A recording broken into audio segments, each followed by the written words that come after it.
On est là. On continue avec la Centrafrique.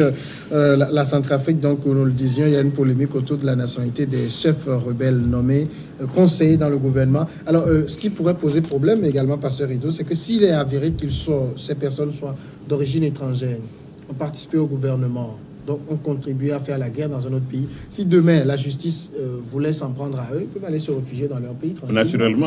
Naturellement.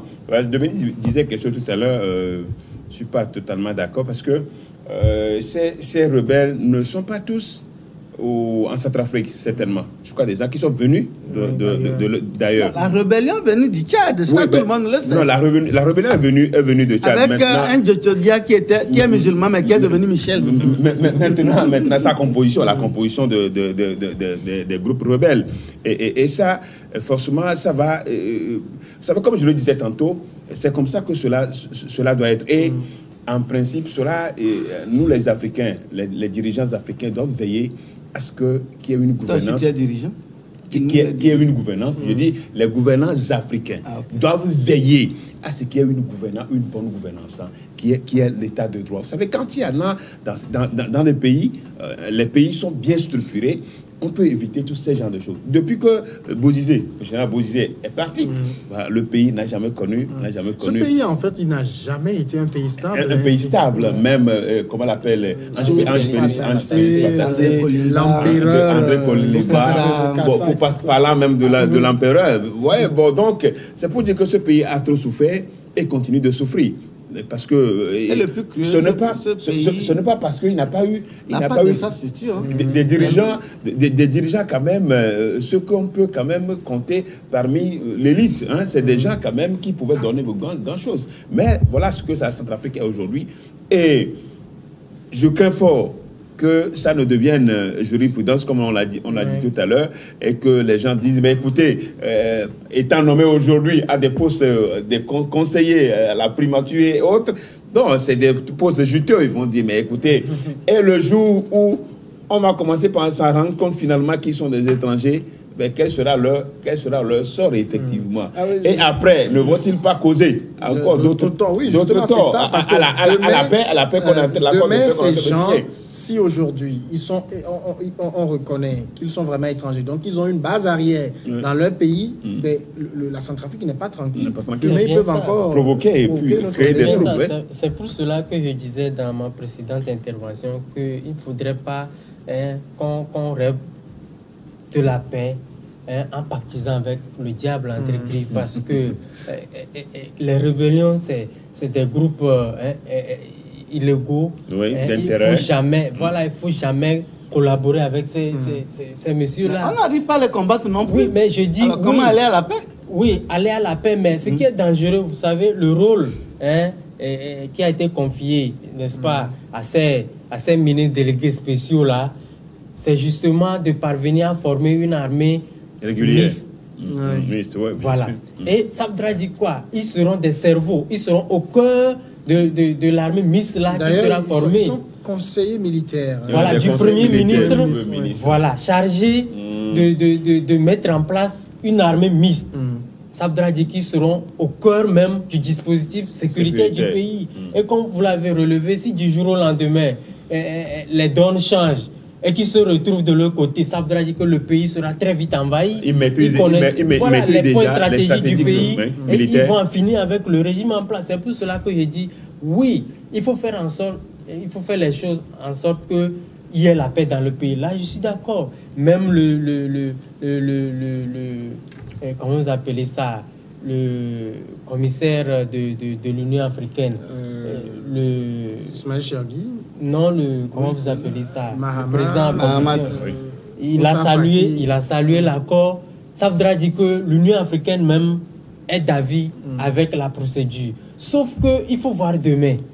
Il faut voir demain et faire en sorte que ce que nous posons, les pas que nous posons aujourd'hui ne puissent pas nous rattraper demain. Dominique, on dit quand même que qui veut la paix prépare la guerre. Normalement, si on voulait aider ce pays à se stabiliser, on aurait aidé plutôt à construire une armée très forte pour le pouvoir et en finir avec ces groupes armés. Tu dis que, donc ça voudrait dire que tu aurais souhaité qu'on renforce l'armée régulière pour combattre et conquérir Est-ce qu'ils peuvent? Actuellement, il y a les Nations Unies. Et c'est les Nations Unies qui sont dans un pays, ils font rien pratiquement. Maintenant, vous pensez qu'on puisse armer l'armée régulière, qui a également produit, parce que n'oublions pas que l'ancienne armée régulière, c'était les éléments de Bozizé, dont la plupart ont fait partie des anti-Balaka. Donc vous voulez qu'on ramène ces anti-Balaka qui sont également dans une rébellion? Ce n'est pas possible. Je crois que ceux qui ont adopté ce schéma ont fait vraiment tous les calculs possibles pour vraiment aller vers la paix. Parce que, moi je disais tantôt, on met tout le monde autour de la table. N'oublions pas que c'est le 8e accord. Les autres accords n'ont jamais tenu. Le 8e accord même, je crois que c'est la 3e fois qu'ils se retrouvent pour reformer ce gouvernement, Addis Abeba, pour reformer, repenser ce gouvernement. Ça veut dire que les autres aussi ne sont pas d'accord, mais ils sont contraints à aller vers ce schéma parce que ce schéma permettra à tous ces groupes armés d'être ensemble, de procéder au désarmement. Mais si un groupe armé est désarmé, demain il veut faire le petit malin, il va s'appuyer sur quoi? Rien. Puisqu'il est désarmé. Alors que c'est des gens qui ont des... C'est que le désarmement n'a jamais été effectif. Hein? Non, ce que... On a tenté à plusieurs reprises de faire le désarmement, mais les gens sont encore désarmés. Il y a eu des armements. Le pays est en paix. Au Libéria, il y a eu des armements. Le pays est en paix. Donc c'est un processus obligatoire. Même la Côte d'Ivoire dont vous parlez, aujourd'hui, peut-être c'est quelques petits résidus, mais qui n'ont aucune action et aucune emprise, qui peuvent notamment créer une situation conflictuelle. Donc je crois que quelque part, non, depuis il y a encore eu quoi, peut-être il y a des informations, tu as appris qu'il y a une rébellion qui sévit quelque part. Non, je dis, c'est pas évident. Hein, parce que mais ce qui est clair, c'est que c'est vraiment le processus, le seul schéma adapté à ce pays pour sortir de la crise. Le seul schéma peut-être adapté, mais il faut encore relever que ce ne sont pas les 14 groupes armés qui ont participé, n'est-ce pas, ou du moins qui ont signé. Non, le dernier accord, c'est les 14. Hein. Oui, c'est ce que je dis. Pour la formation du gouvernement, c'est les 14 qui ont signé, mais juste après, les 14 n'ont pas tous avalisé le gouvernement. Oui, mais après, c'est parce qu'il y avait eu des malentendus et ils se sont retrouvés à Addis Abeba. Il y a encore dans ces rangs, il y a des frustrés. Il y a des frustrés et à tout moment... Cette frustration a été réglée à Addis Abeba la dernière fois. Oui, même après Addis Abeba, il y a un chef de groupe armé qui est ressorti pour dire bien sûr, c'est là où c'est très dangereux. En réalité, à tout moment, il peut ressurgir. Ce que vous ne savez pas, c'est qu'ils occupent des portions de terrain qui parfois regardent des richesses. Mais tu as exploité du diamant, de l'or. Qu'est-ce que tu as à foutre avec être conseiller quelque part? Au fait, c'est ça. Mais si par exemple sur les 14, un ou deux disent non, et les 14 peuvent s'entendre, ils peuvent combattre les deux autres facilement. Donc je crois que c'est nécessaire d'aller... Ah mais au cas où ils refusent d'intégrer le processus. Et puis à tout moment ils peuvent ressurgir. C'est ce que moi je crains. On va passer au second sujet, c'est la Sierra Leone. Un rapport d'audit présenté mardi par le Sierra Leone des Finances accuse l'administration de l'ancien président Ernest Bai Koroma, qui est resté au pouvoir de septembre 2007 à avril 2018, d'avoir détourné ou dilapidé plus d'$1 milliard de fonds publics en 3 ans dans ce pays. Ce rapport a mis au jour de graves violations dans l'attribution des marchés publics dans les secteurs de l'énergie, des routes, des pensions et des télécoms pour un montant de 1,036 milliard de dollars, a résumé le ministre des Finances Jacob Jouzou Safa lors d'une conférence de presse très suivie. Plus de 500 millions de dollars n'apparaissaient plus dans la comptabilité de contrats attribués par l'administration des routes, relève notamment l'étude portant sur la période 2015-2018. Ça commence à passer.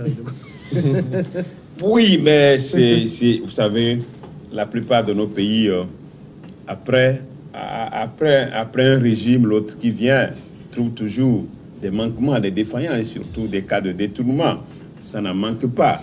Donc c'est la preuve que la corruption est toujours le jeu favori au sommet de l'État dans nos pays d'Afrique. Et $1 milliard de dollars dilapidés par l'ancienne administration, je crois que c'est en 8 ans, hein, c'est en deux mandats. En deux mandats. Je crois que c'est énorme.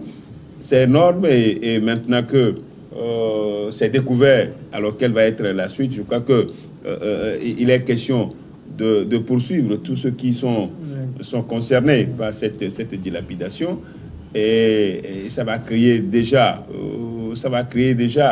un autre climat dans le pays, parce que le seul qui sera visé, c'est le président sortant, puisque c'est lui le chef. Bon, il n'est plus sortant, il est déjà parti. Bon, il est partant. Il est déjà parti. Donc, c'est l'ancien chef d'État. Maintenant, c'est lui qui sera en vue, qui sera visé, parce qu'il a été le chef de l'administration. Et ce qui fait que beaucoup de chefs d'État, d'anciens dirigeants, se retrouvent dans les mailles, se retrouvent en prison après être sortis du pouvoir. Donc, c'est le jeu, hein, c'est le même jeu qu'on voit un peu partout. Et des fois, ça ne rassure pas. C'est pourquoi des fois, même certains ne sont pas rassurés de parti. Parce que quand ils voient qu'ils ont déjà des trous, il y a déjà derrière beaucoup de cas de détournement, on dit, mais il faut s'y accrocher. Parce qu'on estime qu'on n'est pas rassuré. Et d'autres le font, même ceux qui le font avec leur dauphin. Leurs dauphins ne sont pas du tout rassurés. L'Angola, le cas Angola est là aujourd'hui. On voit tout ce qui se passe avec les fils de Santos. Bon, donc, voilà. Donc, il nous faut en Afrique des régimes forts, avec des institutions fortes, qui contrôlent déjà, dès que les gens sont au pouvoir, qui contrôlent l'administration et qui découvrent au fur et à mesure les cas de détournement, la corruption et autres, et au fur et à mesure, on essaie de corriger.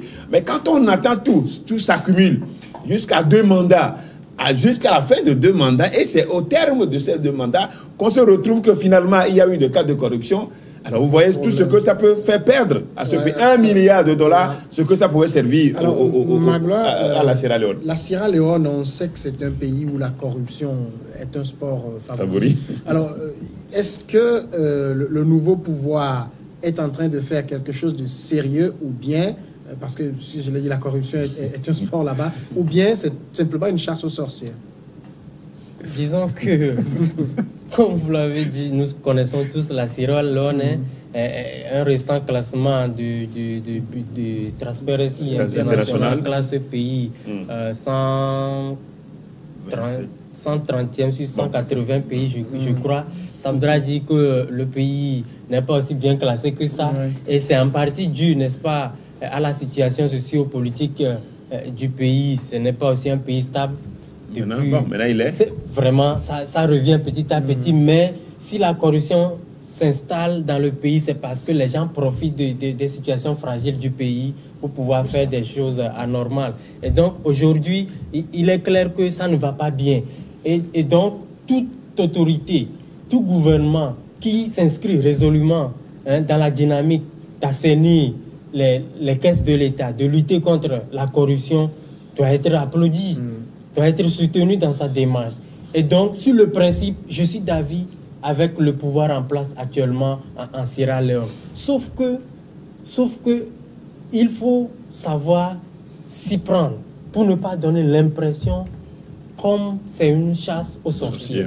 Parce que quand vous prenez un peu, d'abord, on me dit que c'est un audit fait par une 50aine d'experts venus de plusieurs pays d'Afrique. Moi, je ne suis pas un expert en économie, mais je dis, quel est ce rapport-là qui doit être mené par une 50aine d'experts?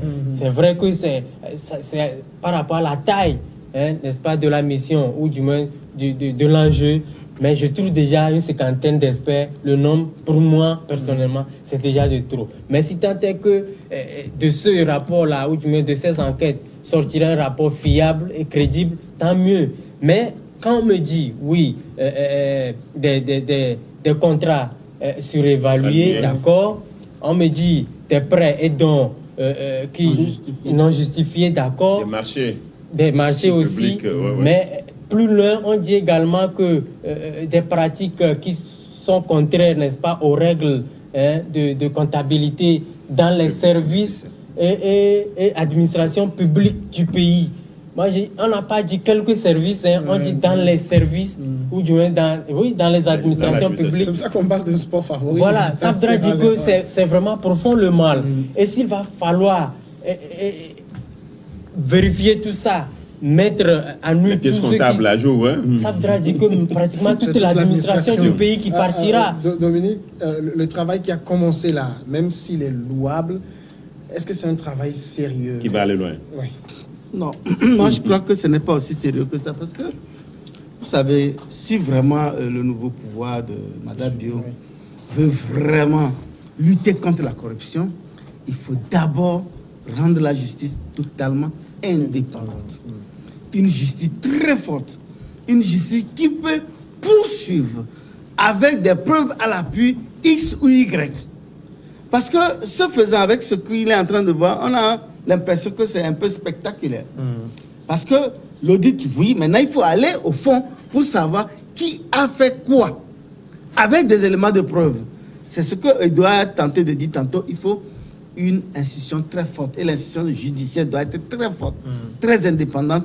Là, s'il lui donnait cette indépendance, qui doit, là on peut dire, on peut applaudir, on peut dire non, qu'effectivement il veut faire. Mais si c'est seulement, bon, l'audit a donné des résultats, et puis puisque actuellement le ministre de la Défense a été interpellé, il est libéré sous caution, et donc on peut rapidement interpréter comme si c'est une chasse aux sorciers, parce que vous savez, c'est facile en Afrique d'accuser.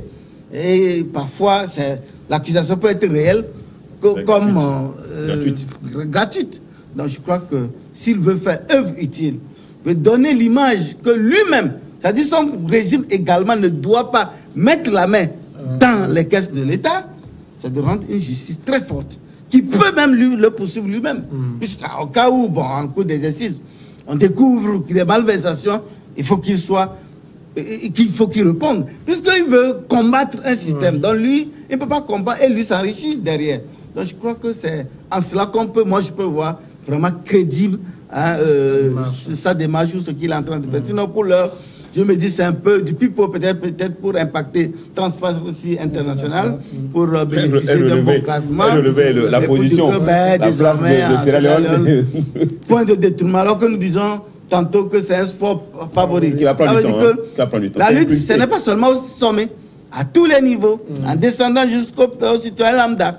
Donc je crois que quelque part, il faut qu'il fasse une œuvre utile et non spectaculaire pour un résultat concret qui peut booster le développement du pays. Pasteur Edo, ce qui est clair, c'est qu'on ne peut pas faire 10 ans au pouvoir et avoir les mains propres aussi. Oui, mais tu sais, même en Occident, les gens sont rattrapés. Oui, on a des affaires Cahuzac. Des affaires, bien sûr, ils sont... oui, bien sûr, ce n'est pas aussi... Sarkozy. Donc, même, ce n'est pas aussi propre aussi chez les Occidentaux. Parce qu'eux aussi, ils sortent avec beaucoup de casseroles. Maintenant, 10 ans au pouvoir en Afrique et ne pas... 8 ans et ne pas avoir les mains sales. Oui, c'est vrai. Maintenant, ce qu'il faut dire, c'est que, et comme Dominique l'a dit tout à l'heure, il est question quand même qu'un travail soit fait et surtout qu'il y ait de l'indépendance au niveau au niveau des pouvoirs, au niveau de l'exécutif, au niveau de judiciaire et au niveau de législatif. C'est très important.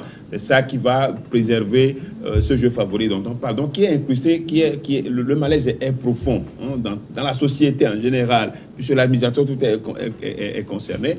Maintenant, 8 ans après, c'est vrai quand même que ce qu'on nous donne aujourd'hui, ça peut paraître être spectaculaire. Et là, attention, si après ce spectacle, l'actuel, Madame, c'est ça, lui-même se retrouve dans ce phénomène, dans ce malaise, c'est ça qui va... J'avoue que lui-même, parce qu'il était un putschiste, quand il était au pouvoir, il a été accusé. Bien sûr, il a énormément de fonds. Oui, bien sûr. Bon, donc maintenant, ce qui va se faire à l'état actuel, tout ce qu'on peut demander, c'est que la Sierra Leone vient aussi. La Sierra Leone vient de très loin. Il va veiller quand même. Il va falloir quand même qu'on puisse le stabiliser et essayer de voir, essayer de renforcer l'actuelle gouvernance, gouvernance pour préserver, pour éviter pour parier à ce malaise qui a gangréné la société. Vous savez, je voudrais juste ajouter, la dernière fois j'étais à Kigali, j'ai échangé avec un Rwandais qui disait que le président Paul Kagame, quand il veut coincer les gens, il organise une conférence de presse publique, médiatisée. Les ministres sont là, les DG sont là, et les DG qui sont accusés, ils répondent. Et quand la réponse vraiment n'est pas tellement crédible, convaincante, mais d'abord, tu es démis de tes fonctions, et ensuite, la justice fera son travail. Ce n'est pas lui qui te poursuit, c'est la justice qui te poursuit. Si entre-temps la justice découvre qu'au fait tu n'en es pour rien, ce n'est pas son problème. Mais tu as perdu ta fonction. Oui, mais quand même, au moins tu ressors crédible. C'est-à-dire que personne ne peut l'accuser d'avoir voulu te nuire ou bien te détruire pour des raisons politiques. Non. Donc, je crois que quelque part... C'est un mécanisme dont il faut se très servir. complexe. Oui. Alors là, ici, quand même, au niveau de la Sierra Leone, le ministre des Finances dit qu'il donne jusqu'à fin juin 2019 aux contrevenants pour rembourser sous peine de poursuite judiciaire. Voilà, ce qui veut dire que les gens sont connus. Ça voudra dire que les gens sont connus, comme le pasteur l'a dit. Avec des montants précis. Et c'est là où je suis un peu confus parce que c'est comme si l'exécutif s'érige en judiciaire en même temps. Et moi, je suis un peu confus. Oui, c'est vrai. Parce que si vous estimez qu'il y a corruption et qu'il y a des gens qui sont impliqués... Il faut transmettre le dossier au tribunal. C'est pour cela que je ne suis pas d'accord avec Dominique quand il faisait tout à l'heure allusion du cas rwandais. Paul Kagame, c'est un humain. C'est pourquoi faire une conférence de presse publique et après, demander aux la gens, justice ça n'a rien de normal pour moi. La finalité de la justice... Il ne lui revient pas d'abord même de faire une conférence de presse. Non, parce que, tu sais, en Afrique, nous sommes en Afrique. C'est ce que David Camara a voulu faire. On peut estimer que... Vous avez vu ce que ça on t'en voulait pour des raisons politiques. Alors, si c'est un truc public, après, ce n'est pas que après il va s'immiscer dans le travail, dans le traitement judiciaire. Mais j'aurais préféré qu'on saisisse la justice pour qu'elle fasse son travail. Voilà, ça c'est une parenthèse. Mais est-ce que tu sais qu'on utilise souvent la justice aussi pour nuire aux adversaires politiques? Est-ce que vous les savez? Est-ce que vous savez aussi que parfois tu pioches, tu voles, et quand on veut s'en prendre à toi, tu commences à crier que non, c'est un acharnement politique. Donc c'est pourquoi il confond les gens. Quand il y a souvent, quand la presse fait des révélations ou des choses du genre, le procureur doit s'auto-saisir. Bien entendu, c'est comme cela que ça marche. C'est comme cela que ça se passe. Quand la presse, naturellement, est là pour faire son travail, la presse ne peut pas s'ériger en justiciable ou en justicier. C'est plus trop le terme. Mais la presse fait d'abord peut-être des enquêtes, des enquêtes révèlent des trucs. Quand le procureur de la République se saisit du dossier, met ses investigations et quitte à lui de convoquer les personnes. Voilà. Et c'est comme cela. Maintenant, pour le cas dont nous parlons actuellement, mais quand le ministre donne déjà l'échéance, donne déjà une date, un délai. C'est une manière de les inciter à rembourser aussi. Non, mais je dis, ce n'est pas son rôle. Il comprenait qu'il n'est pas dans son rôle.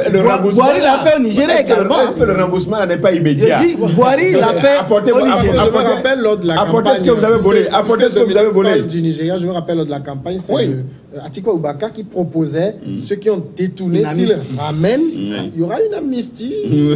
En fait, c'est une procédure politique. Oui, mais qui a un impact aussi, c'est que on sait, ou bien les preuves sont là, que tu as imaginé, et les gens vont trésoriser leur argent dans des banques occidentales. Il faut faire les choses dans les règles de l'art, parce que le pouvoir exécutif fait son job, le pouvoir judiciaire fait son job, mais quand le président, ou du moins le ministre, qui est de l'exécutif dit connaître les gens et donner une date butoir, qu'est-ce que le juge on ne demande pas la justice de mener de ça veut dire que les rôles sont inversés et ça ne fait pas l'exécutif voudrait permettre à ceux qui savent qu'ils ont volé de ramener et d'être libres, ou bien tu refuses et la justice va te traquer. Je crois que c'est deux paramètres, deux voies pour permettre... Mais ça, c'est un peu la confusion dans une république, il y a l'exécutif, il y a le pouvoir judiciaire. Il n'y a pas longtemps. Oui, mais c'est quand même une république, il y a la loi, il faut respecter la loi. Le pays n'est pas encore stable. C'est la crise de la guerre. Et ça ne va pas continuer pour tout. Par exemple, aujourd'hui en Europe, est-ce que tu peux détourner, on va te dire, bon, ramène les sons, on va te libérer? Non. Non. On te poursuit. On te met, bien et tu rembourses. Bon, maintenant, en Afrique, nous sommes dans... Oui. Là, on les voit, ils sont mis dans l'examen. Ils sont mis dans l'examen. Un pays qui est sorti de la guerre. Juste après l'avènement de M. Bio au pouvoir, 3 mois juste après, ils ont arrêté l'ancien vice-président et le ministre des Mines, je crois. Quand vous voyez un peu la célérité, pour arrêter un vice-président, il n'y a pas un délai en tant que tel, mais 3 mois juste après, d'abord, vous n'êtes pas suffisamment assis pour pouvoir bien contrôler, en tout cas connaître tous les dossiers de la République. Et vous arrêtez en même temps le vice-président Safdra que peut-être vous donnez raison aux gens que vous avez des idées près. Pour chasser ceux qui... Voilà. Donc c'est pour cela que je dis oui, c'est bon d'assainir l'économie du pays, de lutter contre la corruption, mais faire les choses dans les règles de l'art. On va marquer la pause, on revient après pour continuer.